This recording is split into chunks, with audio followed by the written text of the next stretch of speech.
أعوذ بالله من الشيطان الرجيم. بسم الله الرحمن الرحيم.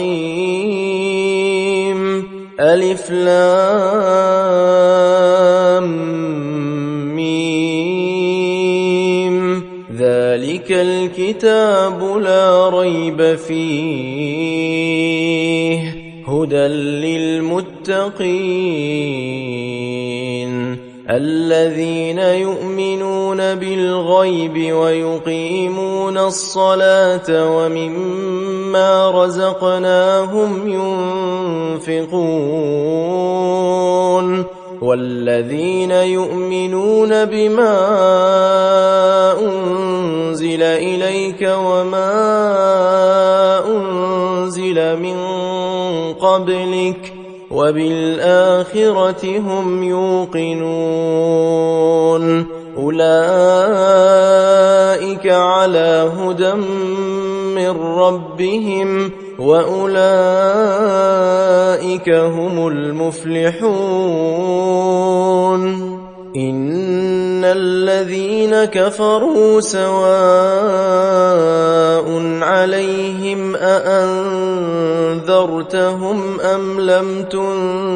تنذرهم لا يؤمنون.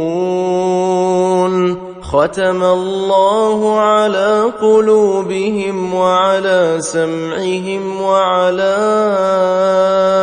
أبصارهم غشاوة ولهم عذاب عظيم. ومن الناس من يقول آمنا بالله وباليوم الآخر وما هم بمؤمنين يخادعون الله والذين آمنوا وما يخدعون إلا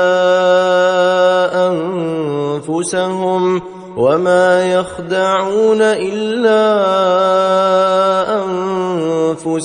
وما يشعرون. في قلوبهم مرض فزادهم الله مرضا ولهم عذاب أليم بما كانوا يكذبون. وإذا قيل لهم لا تفسدوا في الأرض قالوا إنما نحن مصلحون ألا إنهم هم المفسدون ولكن لا يشعرون. وإذا قيل لهم آمنوا كما آمن الناس قالوا أنؤمن كما آمن السفهاء ألا إنهم هم السفهاء ولكن لا يعلمون. وإذا لقوا الذين آمنوا قالوا آمنا وإذا خلوا إلى شياطينهم قالوا إنا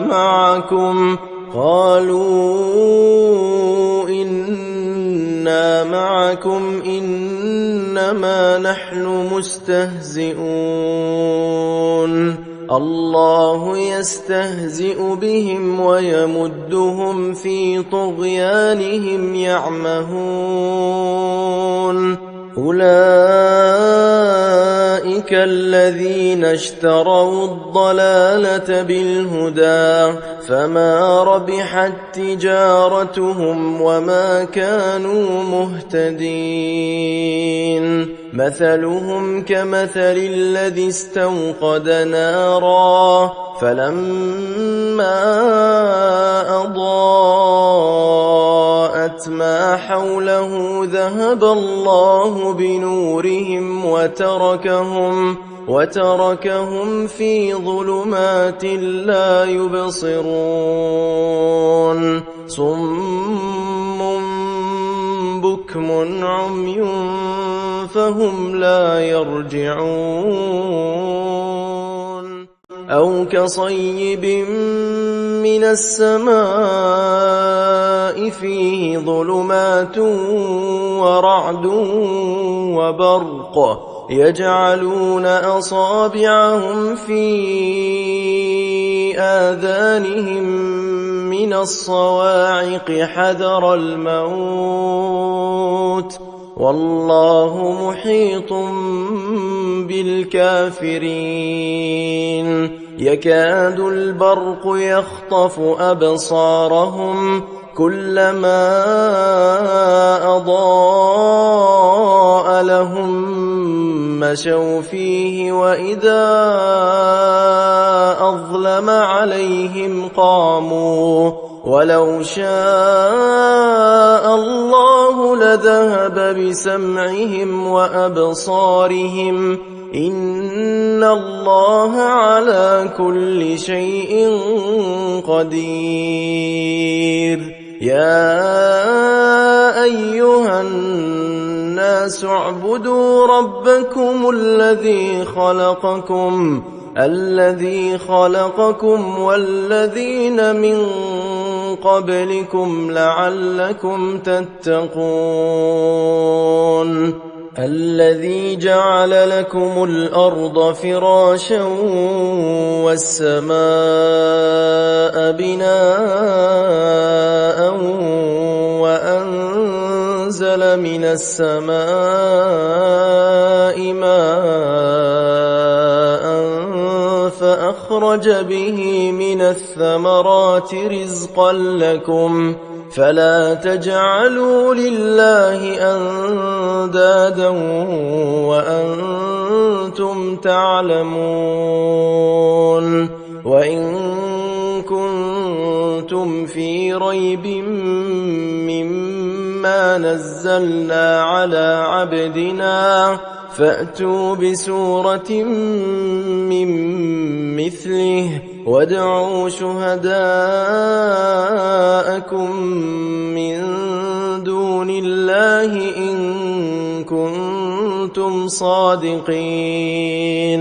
فإن لم تفعلوا ولن تفعلوا فاتقوا النار التي وقودها الناس والحجارة أعدت للكافرين وبشر الذين آمنوا وعملوا الصالحات أن لهم جنات تجري من تحتها الأنهار كلما رزقوا منها من ثمرة رزقا قالوا هذا الذي رزقنا من قبل وأتوا به متشابها ولهم فيها أزواج مطهرة وهم فيها خالدون إن الله لا يستحيي أن يضرب مثلا ما بعوضة فما فوقها فأما الذين آمنوا فيعلمون أنه الحق من ربهم وأما الذين كفروا فيقولون ماذا أراد الله بهذا مثلا يضل به كثيرا ويهدي به كثيرا وما يضل به إلا الفاسقين الذين ينقضون عهد الله من بعد ميثاقه ويقطعون ما أمر الله به أن يوصل ويفسدون في الأرض أولئك هم الخاسرون. كيف تكفرون بالله وكنتم أمواتا فأحياكم ثم يميتكم ثم يحييكم ثم إليه ترجعون. هو الذي خلق لكم ما في الأرض جميعا ثم استوى إلى السماء فسواهن 7 سماوات وهو بكل شيء عليم. وإذ قال ربك للملائكة إني جاعل في الأرض خليفة قالوا أتجعل فيها من يفسد فيها ويسفك الدماء ونحن نسبح بحمدك ونقدس لك قال إني أعلم ما لا تعلمون. وعلم آدم الأسماء كلها ثم عرضهم على الملائكة فقال أنبئوني بأسماء هؤلاء إن كنتم صادقين. قالوا سبحانك لا علم لنا إلا ما علمتنا إنك أنت العليم الحكيم. قال يا آدم أنبئهم بأسمائهم فلما أنبأهم بأسمائهم قال ألم أقل لكم إني أعلم غيب السماوات والأرض وأعلم ما تبدون وما كنتم تكتمون. وإذ قلنا للملائكة اسجدوا لآدم فسجدوا إلا إبليس أبى واستكبر وكان من الكافرين. وقلنا يا آدم اسكن أنت وزوجك الجنة وكلا منها رغدا حيث شئتما ولا تقربا هذه الشجرة فتكونا من الظالمين. فأزلهما الشيطان عنها فأخرجهما مما كانا فيه وقلنا اهبطوا بعضكم لبعض عدو ولكم في الأرض مستقر ومتاع إلى حين. فتلقى آدم من ربه كلمات فتاب عليه إنه هو التواب الرحيم. قلنا اهبطوا منها جميعا فإما يأتينكم مني هدى فمن تبع هداي فلا خوف عليهم ولا هم يحزنون. والذين كفروا وكذبوا بآياتنا أولئك أصحاب النار هم فيها خالدون يا بني إسرائيل اذكروا نعمتي التي أنعمت عليكم وأوفوا بعهدي أوف بعهدكم وإياي فارهبون وآمنوا بما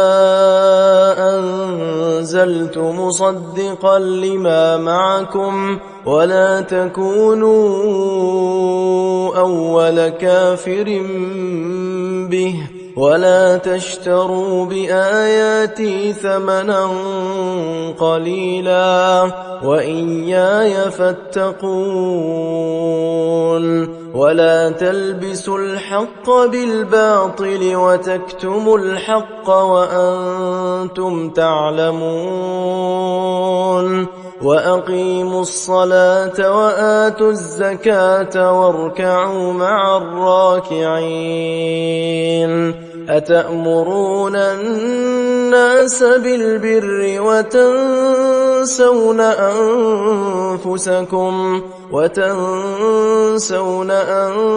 أنفسكم وأنتم تتلون الكتاب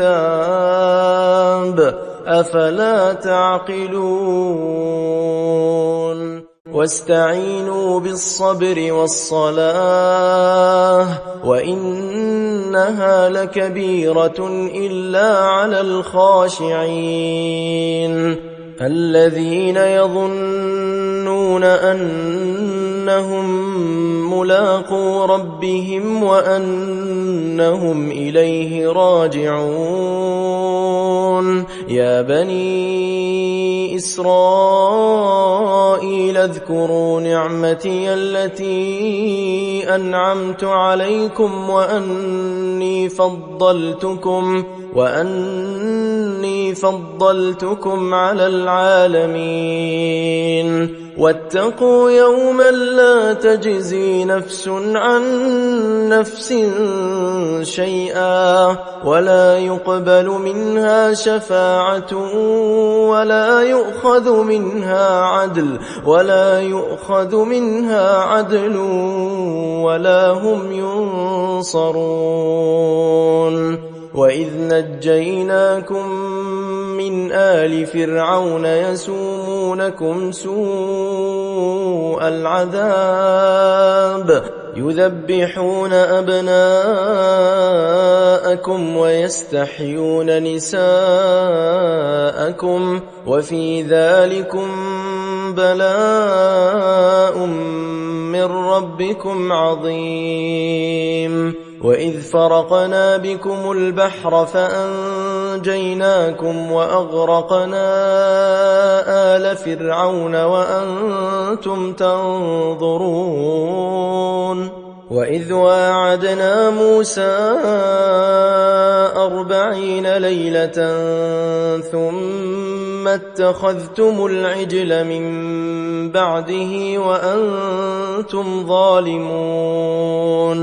ثم عفونا عنكم من بعد ذلك لعلكم تشكرون وإذ آتينا موسى الكتاب والفرقان لعلكم تهتدون وإذ قال موسى لقومه يا قوم إنكم ظلمتم أنفسكم باتخاذكم العجل فتوبوا إلى بارئكم فاقتلوا أنفسكم ذلكم خير لكم عند بارئكم فتاب عليكم إنه هو التواب الرحيم وإذ قلتم يا موسى لن نؤمن لك حتى نرى الله جهرة فأخذتكم الصاعقة وأنتم تنظرون ثم بعثناكم من بعد موتكم لعلكم تشكرون وظللنا عليكم الغمام وأنزلنا عليكم المن والسلوى كلوا من طيبات ما رزقناكم وما ظلمونا ولكن كانوا أنفسهم يظلمون وإذ قلنا ادخلوا هذه القرية فكلوا منها حيث شئتم رغدا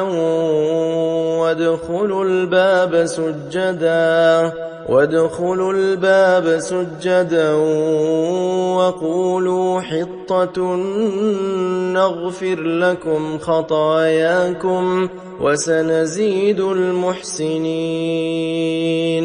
فبدل الذين ظلموا قولا غير الذي قيل لهم فأنزلنا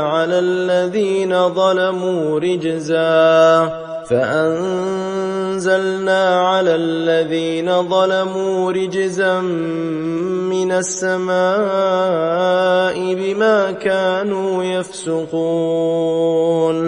وإذ استسقى موسى لقومه فقلنا اضرب بعصاك الحجر فانفجرت منه 12 عينا قد علم كل أناس مشربهم كلوا واشربوا من رزق الله ولا تعثوا في الأرض مفسدين وإذ قلتم يا موسى لن نصبر على طعام واحد فادع لنا ربك يخرج لنا مما تنبت الأرض من بقلها وقثائها وفومها وعدسها وبصلها قال أتستبدلون الذي هو أدنى بالذي هو خير اهبطوا مصرا فإن لكم ما سألتم وضربت عليهم الذلة والمسكنة وباءوا بغضب من الله ذلك بأنهم كانوا يكفرون بآيات الله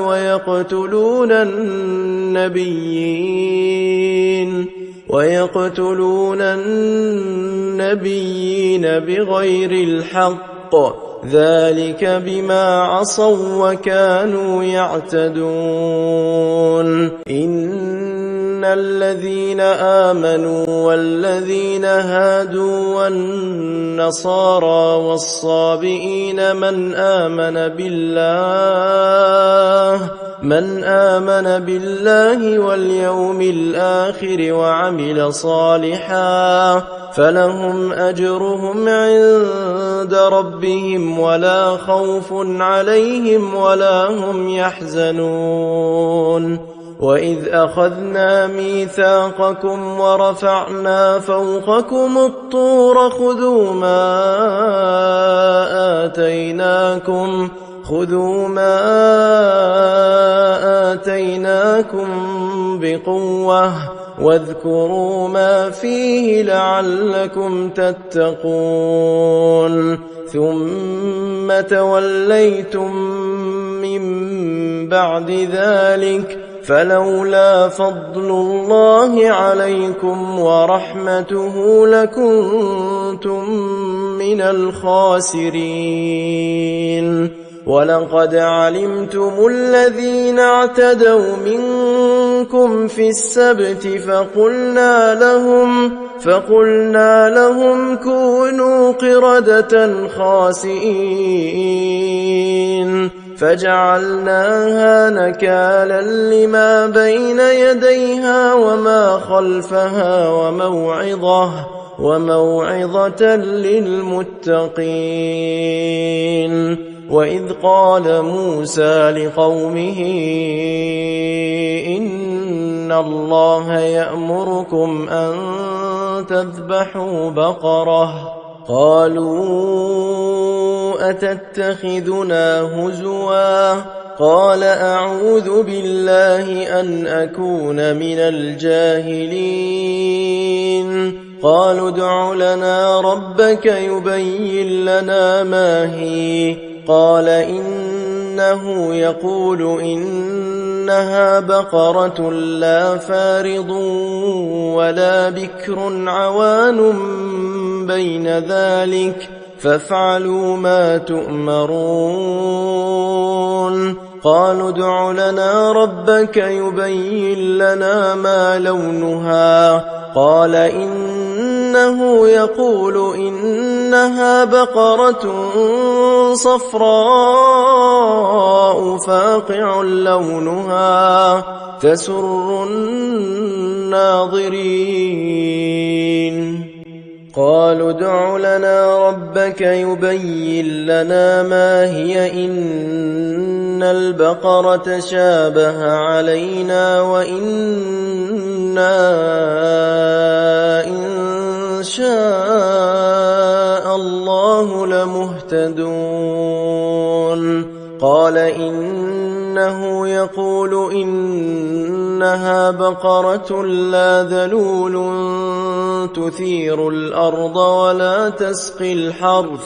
ولا تسقي الحرث مسلمة لا شية فيها قالوا الآن جئت بالحق فذبحوها وما كادوا يفعلون وإذ قتلتم نفسا فادارأتم فيها والله مخرج ما كنتم تكتمون فقلنا اضربوه ببعضها كذلك يحيي الله الموتى ويريكم آياته لعلكم تعقلون ثم قست قلوبكم من بعد ذلك فهي كالحجارة أو أشد قسوة وإن من الحجارة لما يتفجر منه الأنهار وإن منها لما يشقق فيخرج منه الماء وإن منها لما يهبط من خشية الله وما الله بغافل عما تعملون أفتطمعون أن يؤمنوا لكم وقد كان فريق منهم يسمعون كلام الله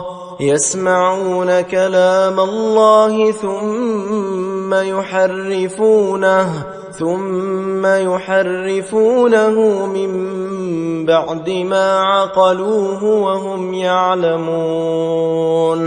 وإذا لقوا الذين آمنوا قالوا آمنا وإذا خلا بعضهم إلى بعض قالوا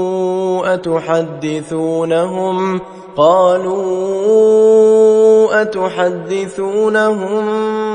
بما فتح الله عليكم ليحاجوكم به عند ربكم أفلا تعقلون أولا يعلمون أن الله يعلم ما يسرون وما يعلنون ومنهم أميون لا يعلمون الكتاب إلا أماني وإن هم إلا يظنون فويل للذين الذين يكتبون الكتاب بأيديهم ثم يقولون هذا من عند الله ليشتروا به ثمنا قليلا فويل لهم مما كتبت أيديهم وويل لهم مما يكسبون. وقالوا لن تمسنا النار إلا أياما معدودة قل أتخذتم عند الله عهدا فلن يخلف الله عهده أم تقولون على الله ما لا تعلمون بلى من كسب سيئة وأحاطت به خطيئته فأولئك أصحاب النار هم فيها خالدون. والذين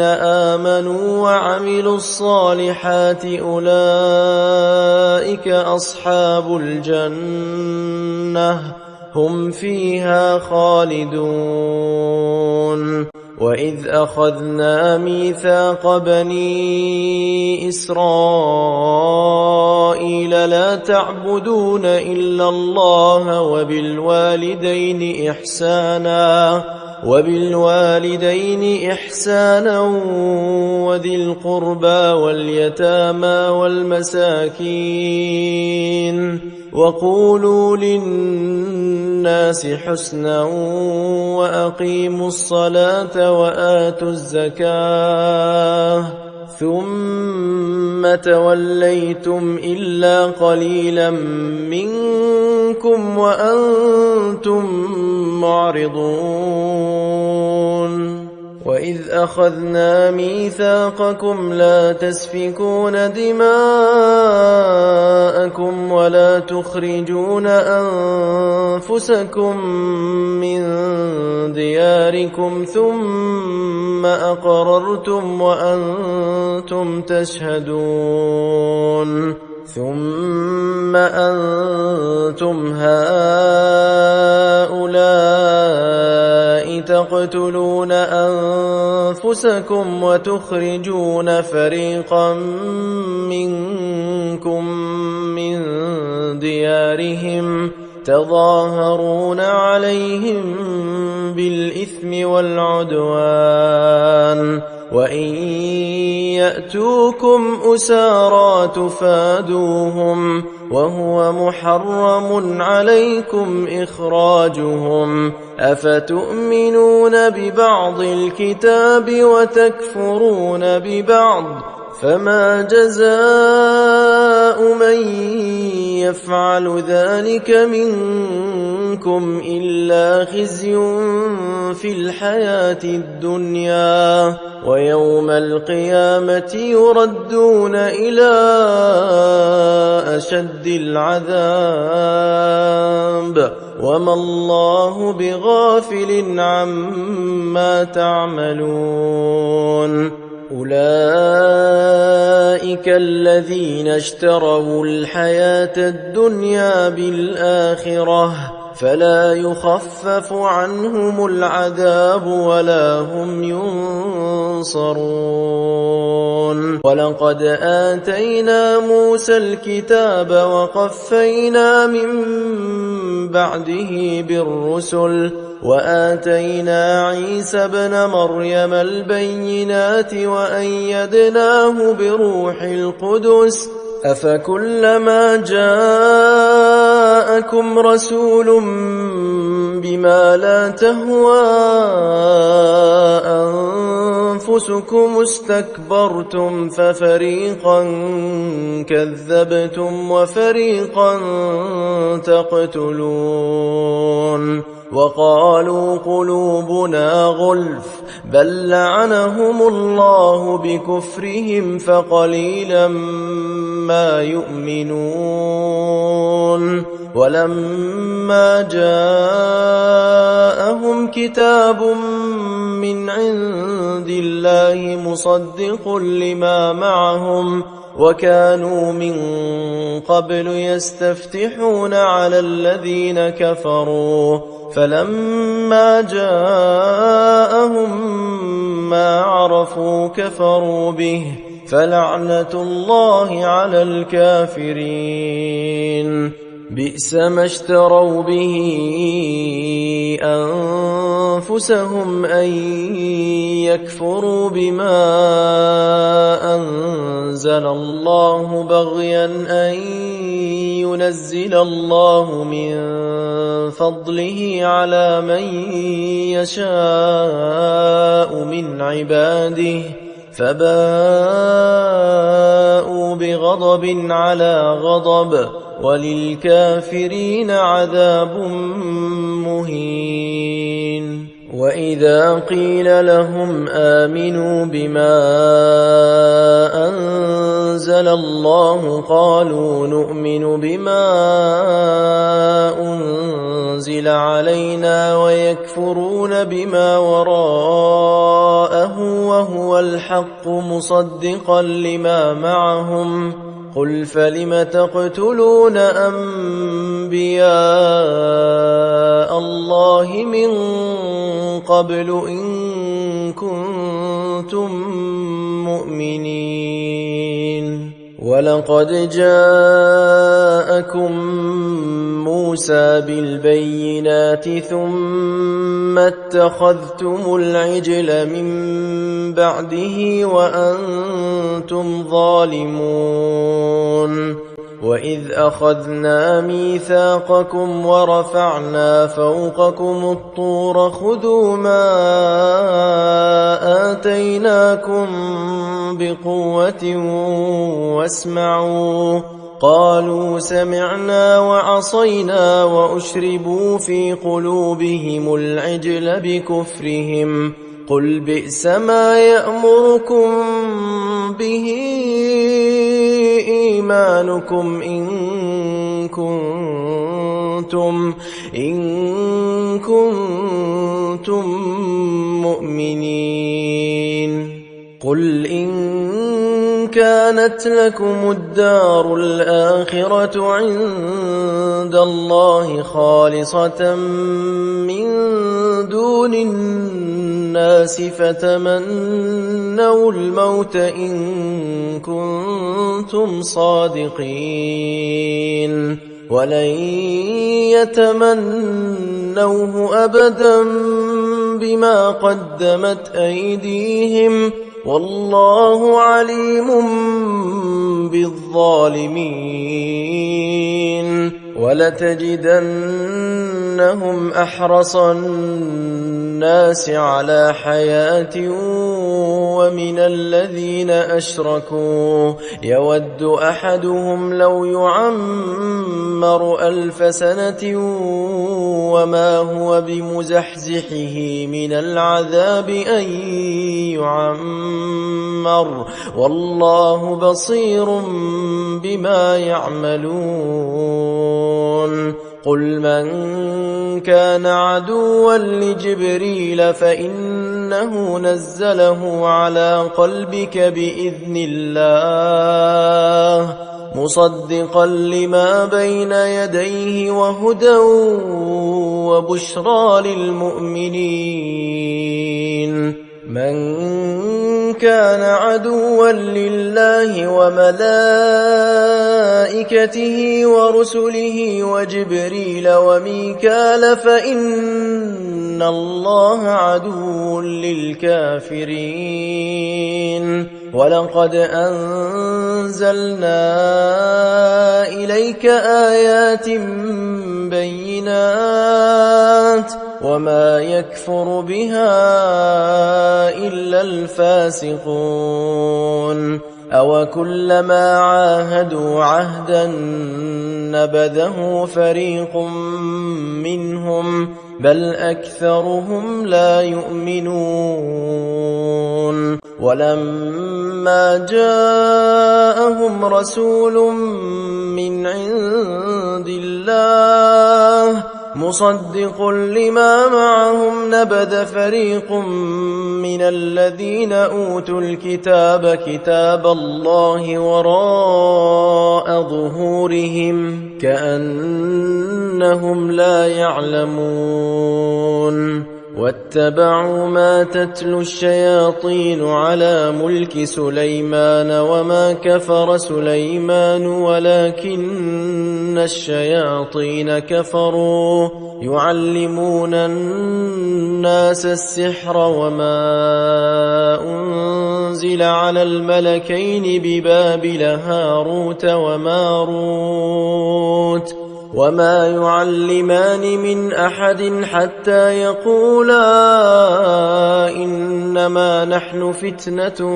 فلا تكفر فيتعلمون منهما ما يفرقون به بين المرء وزوجه وما هم بضارين به من أحد إلا بإذن الله ويتعلمون ما يضرهم ولا ينفعهم ولقد علموا لمن اشتراه ما له في الآخرة من خلاق ولبئس ما شروا به أنفسهم لو كانوا يعلمون ولو أنهم آمنوا واتقوا لمثوبة من عند الله خير لو كانوا يعلمون يا أيها الذين آمنوا لا تقولوا راعنا وقولوا انظرنا واسمعوا وللكافرين عذاب أليم ما يود الذين كفروا من أهل الكتاب ولا المشركين أن ينزل عليكم من خير من ربكم والله يختص برحمته من يشاء والله ذو الفضل العظيم ما ننسخ من آية أو ننسها نأت بخير منها أو مثلها ألم تعلم أن الله على كل شيء قدير ألم تعلم أن الله له ملك السماوات والأرض وما لكم من دون الله من ولي ولا نصير أم تريدون أن تسألوا رسولكم كما سئل موسى من قبل ومن يتبدل الكفر بالإيمان فقد ضل سواء السبيل ود كثير من أهل الكتاب لو يردونكم من بعد إيمانكم كفارا حسدا من عند أنفسهم من بعد ما تبين لهم الحق فاعفوا واصفحوا حتى يأتي الله بأمره إن الله على كل شيء قدير وأقيموا الصلاة وآتوا الزكاة وما تقدموا لأنفسكم من خير تجدوه عند الله إن الله بما تعملون بصير وقالوا لن يدخل الجنة إلا من كان هودا أو نصارى تلك أمانيهم قل هاتوا برهانكم إن كنتم صادقين بلى من أسلم وجهه لله وهو محسن فله فله أجره عند ربه ولا خوف عليهم ولا هم يحزنون. وقالت اليهود ليست النصارى على شيء وقالت النصارى ليست اليهود على شيء وهم يتلون الكتاب كذلك قال الذين لا يعلمون مثل قولهم فالله يحكم بينهم يوم القيامة فيما كانوا فيه يختلفون. ومن أظلم ممن منع مساجد الله أن يذكر فيها اسمه وسعى في خرابها أولئك ما كان لهم أن يدخلوها إلا خائفين لهم في الدنيا خزي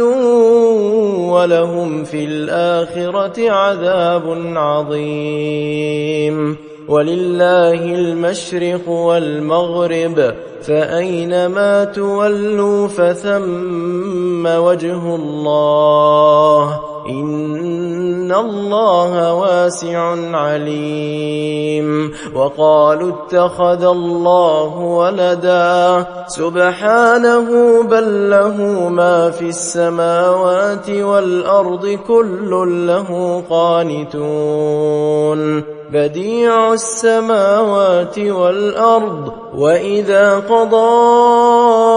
أمرا فإنما يقول له كن فيكون. وقال الذين لا يعلمون لولا يكلمنا الله أو تأتينا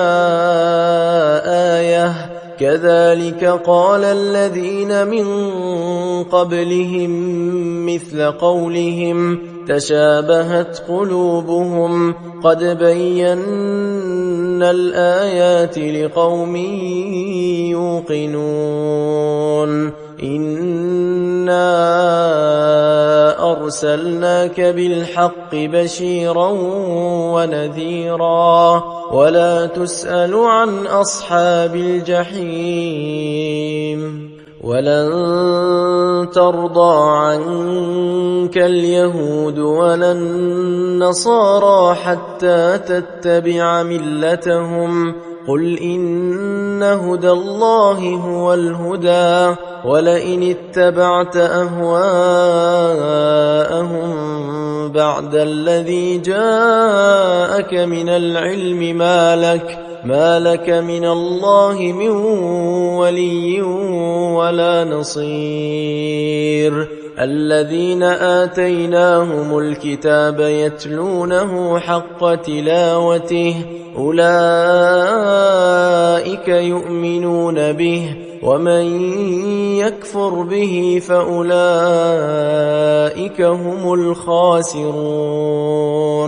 يا بني إسرائيل اذكروا نعمتي التي أنعمت عليكم وأني فضلتكم على العالمين. واتقوا يوما لا تجزي نفس عن نفس شيئا ولا يقبل منها عدل ولا تنفعها شفاعة ولا هم ينصرون. وإذ ابتلى إبراهيم ربه بكلمات فأتمهن قال إني جاعلك للناس إماما قال ومن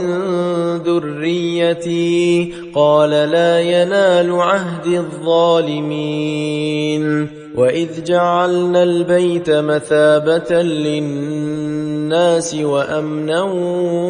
واتخذوا من مقام إبراهيم مصلى وعهدنا إلى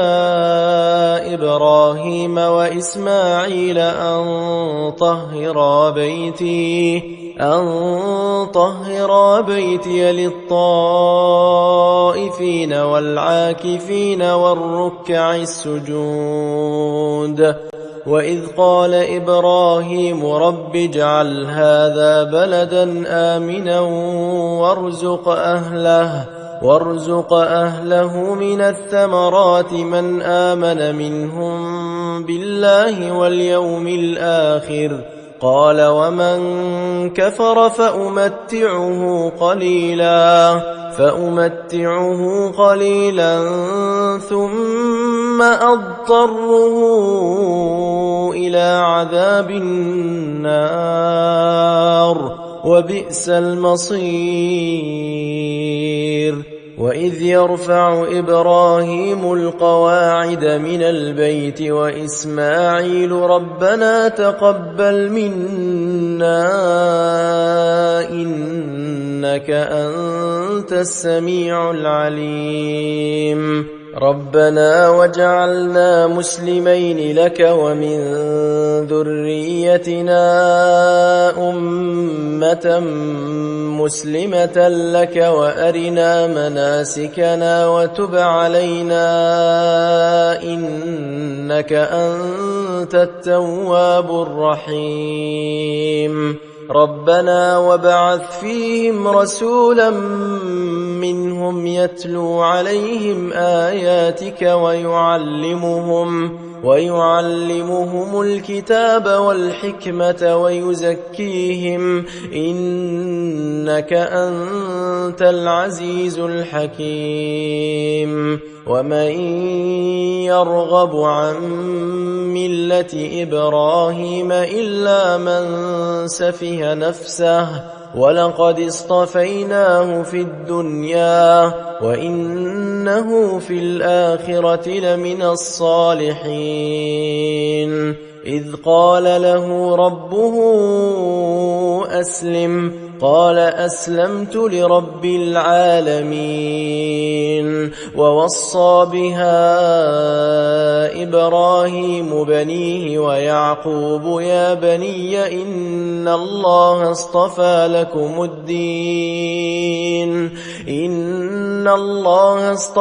لكم الدين فلا تموتن إلا وأنتم مسلمون. أم كنتم شهداء إذ حضر يعقوب الموت إذ قال لبنيه ما تعبدون من بعدي قالوا نعبد إلهك وإله آبائك إبراهيم وإسماعيل وإسحاق إلها واحدا ونحن له مسلمون. تلك أمة قد خلت لها ما كسبت ولكم ما كسبتم ولا تسألون عما كانوا يعملون.